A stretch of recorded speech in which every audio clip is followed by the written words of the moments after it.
E aí, internet, como é que vocês estão nesta linda tarde? A temporada de abril acabou, então é hora de começarmos a comentar sobre o que assistimos. E que obra melhor pra começarmos do que Bishounen Tantendan, um dos hypes da temporada que todo mundo ficou muito ansioso pra ver. Bom, eu quero não enrolar e correr pros tópicos do vídeo porque eu tenho muita coisa pra falar e eu fico triste de me imaginar editando um vídeo de 20 minutos. Então, a Shaft voltando a adaptar algo do início e sim, e como um Shimbo de diretor, é óbvio que a chuva de expectativa ia cair em cima disso. Mas no meu caso já foi meio diferente. No período de 2020, teve uma galerinha boa que saiu da Shaft e eu olhei pra capa disso aqui e eu falei, meu Deus, isso aqui vai ser horrível. Então, embora tivesse muita coisa que levantava a obra lá em cima, eu ainda tava bastante receoso quanto. Mas felizmente eu quebrei a cara, Bishounen Tantendan é muito bom. Mas, como sempre, vamos por partes. Já começando com a proposta, por mais que seja simples, de certa forma ainda é chamativa e é muito a cara do Nissin. Um grupo de garotos detetives bonitos que se envolvem em vários mistérios que ocorrem devido a todo mundo nesse anime tá chapadaço de algum tipo de forte de alucinógeno. Ou porque a Mayumi vê alguma merda com a visão especial dela. Não sei vocês, mas pra mim não tem como não ficar instantaneamente interessado em conferir. O anime ele conta mini arcos e cada um é independente. É praticamente semi-episódico. Tu termina um arco e a história pode acabar ali mesmo, que não muda quase nada. E a estrutura de enredo de cada arco segue a mesma fórmula de um conflito ou um mistério aparece, o grupinho tenta resolver, aparece um segundo conflito que é causado pela resolução do primeiro e depois tem uma resolução que engloba os dois. Apesar do anime seguir uma forma perceptível, eu não senti que o anime ficou repetitivo, muito pelo contrário, ficou perfeito desse jeito. E eu não consigo visualizar ele indo por outro caminho. Sobre os arcos,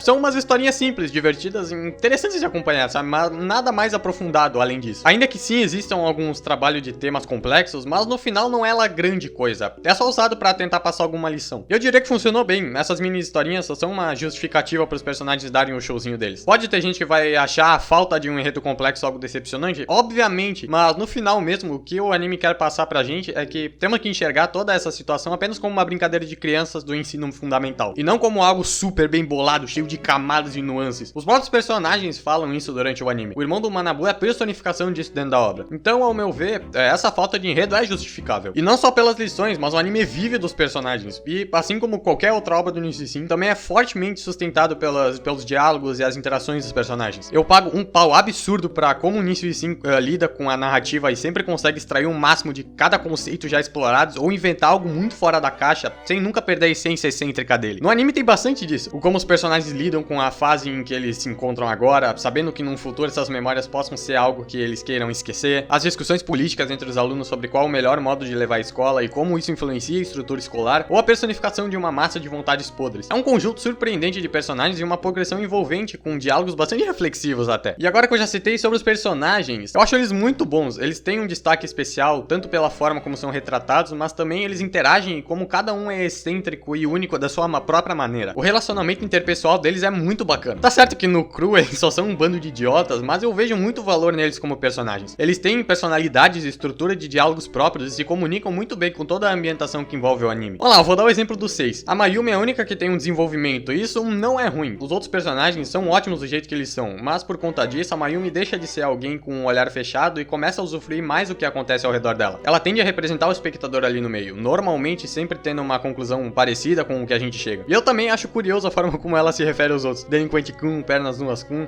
Ela chama aquela esposa do Nagahiro de demônio na cara de pau mesmo. Eu acho hilário. O Manabu, como ele tá no 5º ano, ele é muito inocente e até leva as discussões pra algo interessantes, mas ele ainda sempre vê as coisas com o olhar de uma criança. Ele vê a situação errada, só que ele presume que a pessoa está fazendo o errado, mas seguindo as leis. E também tem o lance dele enxergar tudo de uma forma esteticista. O Michiru é bem realista, então ele tende a analisar os dois lados da história e trazer argumentos bastante sólidos para as discussões. O Nagahiro é mais formal e refinado, então ele vê as situações de uma forma mais ampla e tenta trazer a conclusão mais agradável e viável para a situação. O Ryota tá sempre animadaço e energético, então ele sempre chega numas conclusões mega exageradas e legaizonas. E o Yubiwa, que não fala muito, mas quando fala é sempre 100% cirúrgico. Então é legal, os personagens funcionam, as situações fazem bom uso deles e por esse jeito excêntrico de cada um, eles brilham bastante e tornam as situações mais envolventes. E a conclusão é o que torna tudo isso ainda mais magnífico. No último episódio a gente vê os resultados do crescimento da Mayumi, naquela cena maravilhosa dela montando todo um monólogo unindo todos os episódios. E o discurso do Manabu explicando que tipo de pessoa a Mayumi acrescentou bastante na situação. Mas eu tenho um problema com a reta final. Eu não gostei nem um pouco da forma como lidaram com o Yokuya. Durante todos os mini contos, o problema era sempre algo viajado, mas ele ainda era pé no chão. Existiam princípios físicos e eles foram a base para desenvolver as situações. O primeiro caso foi sobre a Mayumi ter visto uma estrela que foi a apagada. O segundo arco já vinha utilizando de elementos ficcionais, mas foi algo introduzido desde o início. Também é algo que se não tivesse lá, as coisas não iriam acontecer. Então a gente tem que perdoar essas coisas para dar um espaço para a parte da ficção. Enfim, os outros também seguem nesse mesmo estilo aí, até o último, que utiliza a materialização de sentimentos ruins para causar a problemática. Isso não é algo que deveria ser trabalhado em Bishonen, vindo a tudo que já tinha acontecido. Essa mudança afastou muito todos os outros contos desse no sentido ruim. E eles tentaram passar o Yokuya como um vilão intrigante, e ficou ruim. Eu apreciaria mais se eles fizessem algo mais puxado pro nem sempre uma boa história de investigação precisa de um vilão bem bolado. Como eu já falei lá no início, a gente tem que assistir o anime como uma brincadeira de criança, então mesmo que haja uma super mente por trás, as pessoas ainda vão ser elas mesmas. Essa mensagem poderia ter sido passada perfeitamente sem desenvolver essa narrativa do Yokuya. Agora, mudando de tópico, meus amigos, vamos pagar um pau pra execução técnica e qualidade artística de outro planeta. Simplesmente Shaft. Cada cena é linda e muito bem montada. Os ambientes e os cenários são lindos. Normalmente eles são vazios, sem personagens de fundo, o que possibilita a gente apreciar bem os backgrounds e focar nos personagens que importam. Também a iluminação e as jogadas de câmera são estonteantes. Muita metáfora visual, muita coisa contada pelos recursos visuais, tem um monte de referências legais a pessoas de verdade, quadros icônicos, como o da Santa Ceia ou até Beatles tem na parada. E por fim, um conjunto de composições musicais excelentes. A abertura e os encerramentos são um colírio pros olhos e as músicas são muito divertidas e é muito a cara do anime. Transmite muito bem a vibe dele. E as músicas que passam nas cenas, os grandes insert songs, que complementam as situações e transmitem sentimentos da cena. Cara, é tudo muito bem feito, meu Deus. Vamos lá, então, considerações finais. O anime tem um decorrer agradável, um enredo é fraquinho, mas é justificado por várias lições de vida e um conjunto de personagens únicos e bastante expressivos de seu próprio modo. A ambientação artística somada a um detalhamento insano na arte, composições magníficas e inteligentes de cena e uma direção que soube extrair o máximo de cada momento, fizeram algo com uma proposta bastante peculiar de se tornar uma experiência fantástica. Ainda que tenha alguns problemas, mas todos foram por decisões que não agradaram muito a mim no gosto pessoal, mas que não são um problema no geral, menos o Yokuya. Bom, eu gostei bastante de fazer esse vídeo, eu espero que vocês tenham gostado de acompanhar. Usem a aba dos comentários caso queiram comentar algo sobre o que gostaram ou não da minha opinião, assim para que tenhamos um contato mais próximo. Enfim, me estendi demais, mas no mais é isso aí. Obrigado a todos que me assistiram, nos encontramos na próxima e